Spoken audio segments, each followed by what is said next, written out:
Hello, my name is David Williams. I am a 4-H entomology volunteer for the state of Kansas. I am based out of Sedgwick County.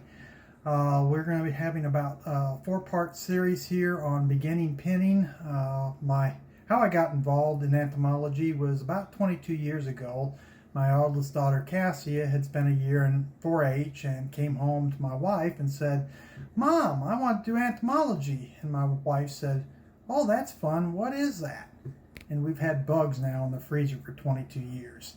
So my entomology career has been 4-H dad, project county leader, assistant project county leader, volunteer at the state fair, now statewide volunteer, and now I'm actually judging insects at counties and state fairs. So this first video, what we're going to talk about is just preparing to get ready to pin an insect. Kind of the setup type stuff, all the things you want to gather around you before you start pinning the insect. First thing you're going to want to do is you've got to get what they call pinning pins. And what they are is they're typically black and they have a little gold top on them there. There are different sizes. They come in what they call size 3, which is very stiff. I think this one might be a 3 right offhand. I've just pulled it out of the supply of the pins that I have. Then I think this one is probably a 1, but they come in 3, 2, 1s. They even come in double zeros, but for beginning, you want to stay with 2s and 3s. Really, the 0s and the 1s are for pinning insect wings, and that'll be a later video there. Then the other thing I like to recommend that parents invest in is what I call quilting pins. You can, if you want to, and sewing pins are a little bit smaller.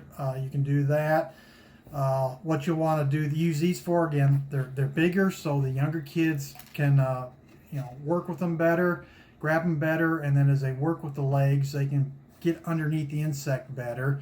The other thing is you're not wasting all your pinning pins on pinning the insect. So as you'll see later on, you could have upwards of 10, 12 pins in an insect, and so you can go through your pinning pins pretty fast. So I recommend, as I say, quilting pins. Next thing you'll need is, depending upon the type of insect you have, is a type of styrofoam. If you're not spreading any wings like on butterflies, moths, and advanced grasshoppers, what you want is a good piece of styrofoam that, at max is about 2-inch thick, but you would definitely want 1.5 inches, because as you pin the insect, sometimes the smaller ones, you'll put the pin quite a ways into the styrofoam type of thing, and that's even on some of the small ones. You're getting the pin way down in there type of thing. So you want a thicker styrofoam. And again, flat surface, not a lot of things in there to catch. This one is just a white one that we picked up somewhere along the line.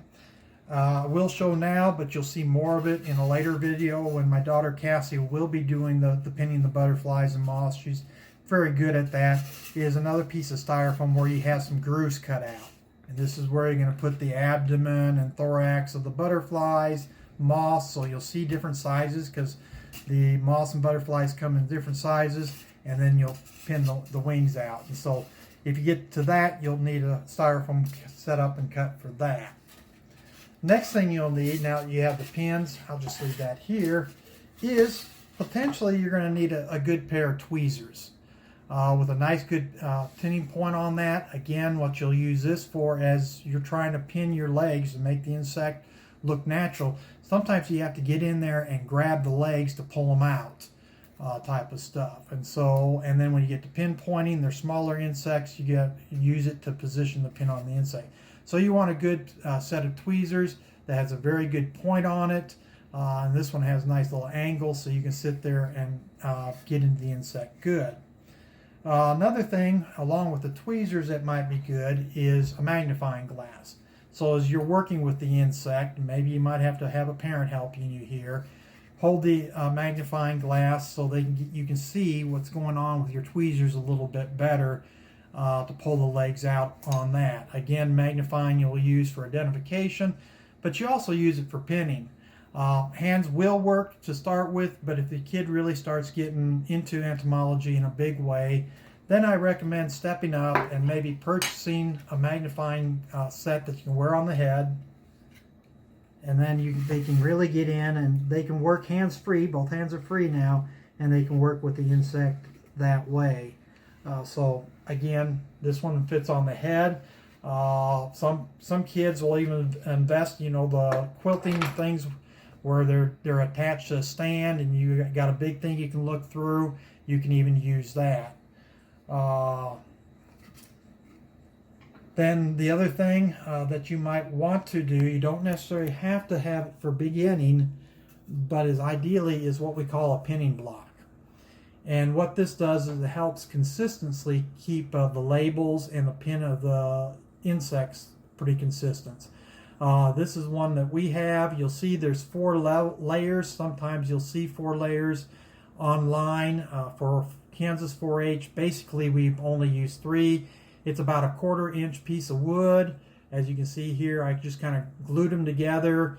I wound up gluing 4 pieces, drilled the hole, and then put a final piece at the bottom so that as you're putting the pin through, I'm not putting it through into the table that I'm working on. It's hitting the bottom of a baseboard. What we do is this one here will be for how much of the pin is above the insect. This one will be for the date and locality that you caught the insect. And this one will be the common name. I believe the higher one is if you got into more educational, where you get the scientific name, you would have a 3rd label on it instead of 2. Again, making these is very easy, and I strongly recommend it if the kid's going to be in it a long time. That way your insects and your labels are very consistent in the box, because we like things when you come to the state fair to be very consistent height-wise, things like that. Then the other thing you'll have to do for some very, very small, I'm just going to pull this styrofoam in so you can see it better against the paint, is what they call pin points. There are some insects you can't get a pin through, and what you're looking for is a pin point, which is just a triangle piece of paper. And then later on we'll show you how you use this. They are actually pin points that you can purchase, a punch, so you can have consistent size pin points. You can build your own. I wound up just cutting this out of paper, and my recommendation, if you do this, cut one out, cardstock paper. You want some very thick cardstock paper. Cut it out, trace around one of them so you have a pattern to cut around to give you a nice consistent look on the pin points. And as you can see here, the pinpoint block is very nice because then you can get the pin a 1/4 inch above the insect on that. And then the last thing is some of the insects you might have in the freezer for 3-6 months, they get pretty dry and they're kind of hard to move, is what we call a rehydrating chamber. Again, you can just make this at home. What you want is a good container that seals. It can be anything. Ice cream bucket works. This happens to be just some cheap Tupperware that I picked up. And then what you'll do inside here is you'll put a layer of sand. Not very much, but just enough to hold the bottom. And then what you'll do is you'll get that sand very moist. You don't want water running in here, but you want the sand very moist with water on it. I'd recommend also adding maybe a little bit of Clorox to it, just because as the insects are rehydrating, about 48 hours after you put them in, mold will start forming on the insects. So the Clorox kind of helps delay that a little bit. Then you want some type of container to put the insects in to keep them away from the sand and the wetness. I've just used an old fish thing so I can have multiple insects rehydrating at the same time. You'll put that on top of your sand. The other thing you could do, if you don't want to do sand, you can do a little piece of sponge you can get wet to put underneath. Put your insects in here to rehydrate. Again, put your date and locality that you caught the insect in, so you know when you caught that insect, and keep it with the insect. Then you'll do is close it up, put it aside for 24 hours. 24 hours, come back later, open it up and see if the insects, you can start moving the legs, and you can, or if you're doing butterflies' wings, then pin them at that point. If they're still kind of stiff, put them back in the container for another 24 hours. Open it up again. At that time, most time, 48 hours, you can start manipulating the insects. If they're still pretty solid, what I like to do at that point is put the insect back in the freezer overnight, pull out the next morning, put it back in here, and then start the process over again. 24 hours, 48. And usually by the time you do it the second time, 24 hours, there's enough moisture in the insect to start pinning it. So that's everything that you really kind of need. This is, again, getting the insect ready to do. Everything else is for pinning. Styrofoam, pinpoint pins, tweezers, magnifying glass, and then ideally, if you can, a pinpoint. So that's all getting ready for pinning the insect. The next video, we will actually start pinning the insect. We'll show you how to pin the insect. So thank you for watching.